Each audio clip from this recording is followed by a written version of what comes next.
मुख्यमंत्री Bhupesh Baghel Raipur press club में नववर्ष मिलन समारोह में शामिल हुए। उन्होंने पत्रकारों को नए साल की बधाई और शुभकामनाएं देते हुए कहा कि पत्रकारों के सहयोग से छत्तीसगढ़ मॉडल की चर्चा देश दुनिया में पहुंच रही है। उन्होंने इसके लिए पत्रकारों को धन्यवाद दिया। मुख्यमंत्री ने कहा कि कोरोना महामारी के कठिन समय में भी मीडिया ने अपनी भूमिका सक्रियता से निभाई है। इस दौरान कई पत्रकारों को जान भी गंवाना पड़ा। उन्होंने कोरोना काल में असमय दुनिया छोड़ने वाले पत्रकारों को श्रद्धांजलि दी और उनके परिजनों के प्रति अपनी संवेदना व्यक्त की है। मुख्यमंत्री भूपेश बघेल ने नववर्ष मिलन समारोह में कहा कि छत्तीसगढ़ सरकार पत्रकारों की सहायता के लिए हमेशा तैयार है। यहाँ प्रस्तावित पत्रकार सुरक्षा कानून पूरे देश के लिए नजीर बनेगी। उन्होंने प्रेस क्लब की मांग पर पत्रकारों के होम लोन के ब्याज में छूट देने पर विचार करने की बात कही है। पत्रकार जिंदगी भर काम तो कर लेता है, वैसे करके अपने परिवार के भरण पोषण कर लेता है, लेकिन एक छत की दरकार होती है जिसके बारे में बार-बार कानून भाई बोलते रहते हैं।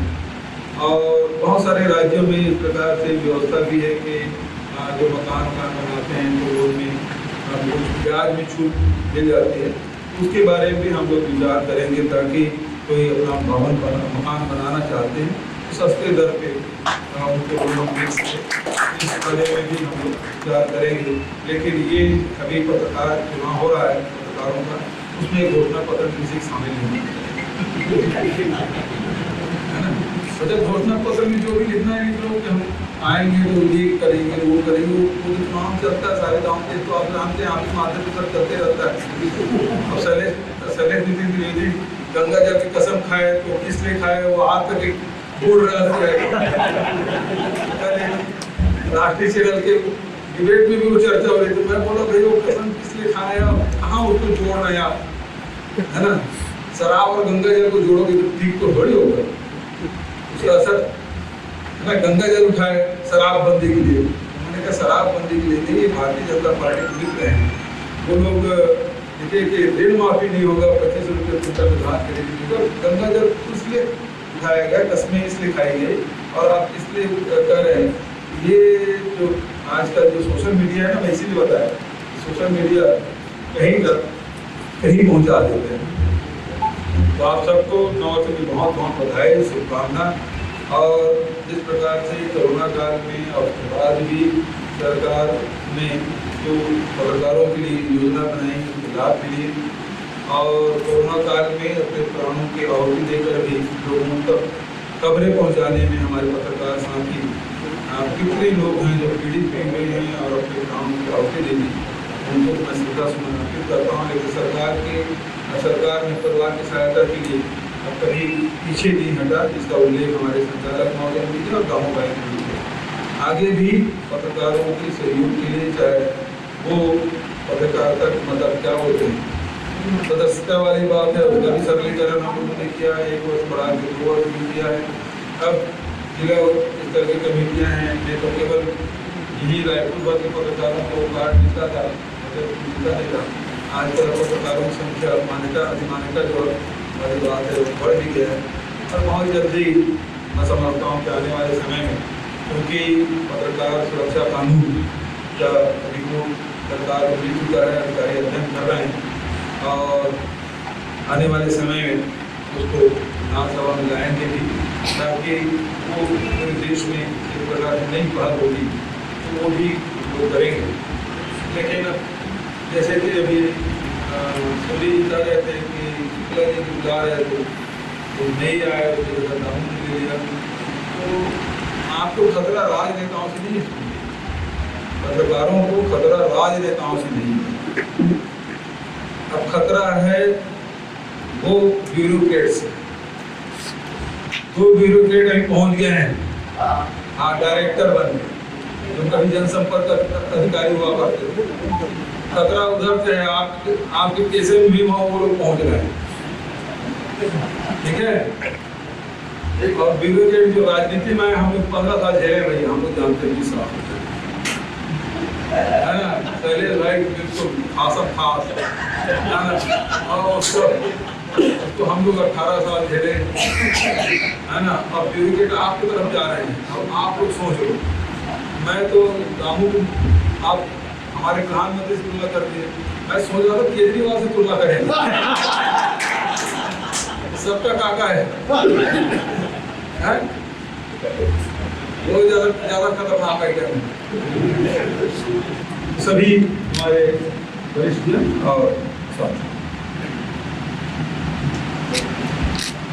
पत्रकारों के साथ नए वर्ष की शुरुआत आज वैसे पहले मजदूर साथियों के साथ रहा।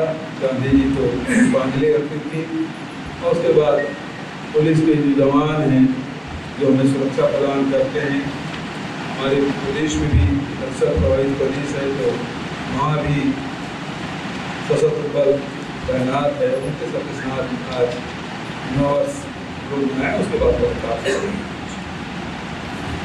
बहुत सारी बातें हुई। अनिल भाई ने आते ही छक्का मारा, उन्होंने कहा कि मैं दीपक हूँ, मेरी लड़ाई अंधेरों के खिलाफ है, लेकिन बेवजह हवा मेरे खिलाफ है। तो अब ये बात दामों के लिए बोला है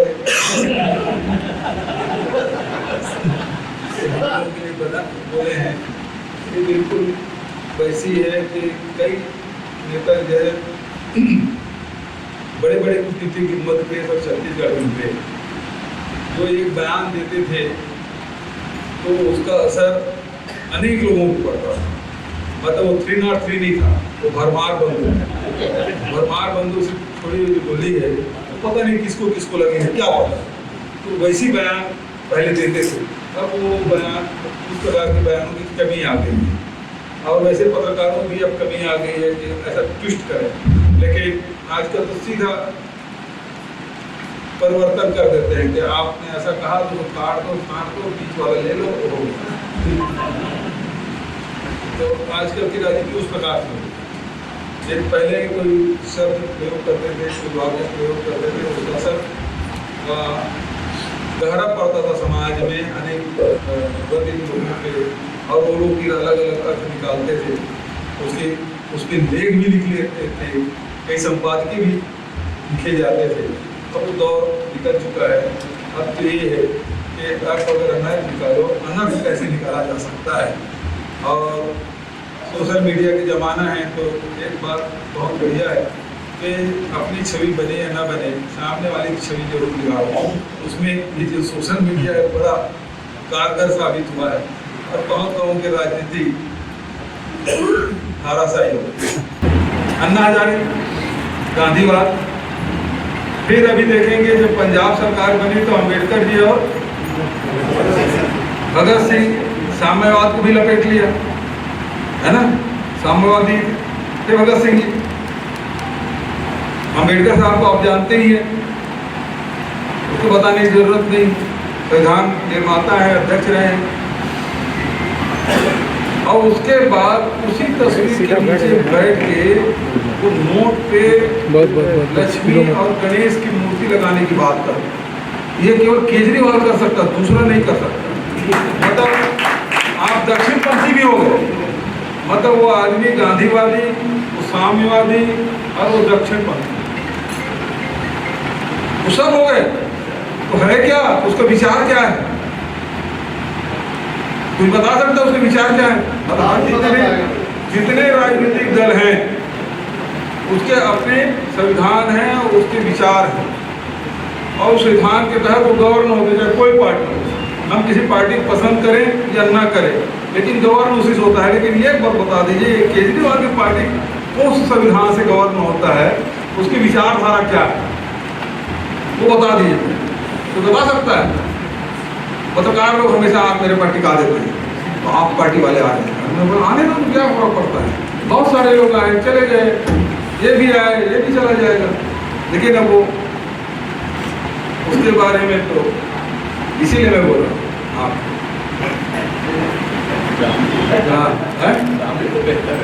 केजरीवाल से भी बेहतर। तो आप सबको नव वर्ष की बधाई और शुभकामना देते हुए अपनी बात कहीं समाप्त करता हूँ। धन्यवाद। जय हिंद, जय जगन्नाथ।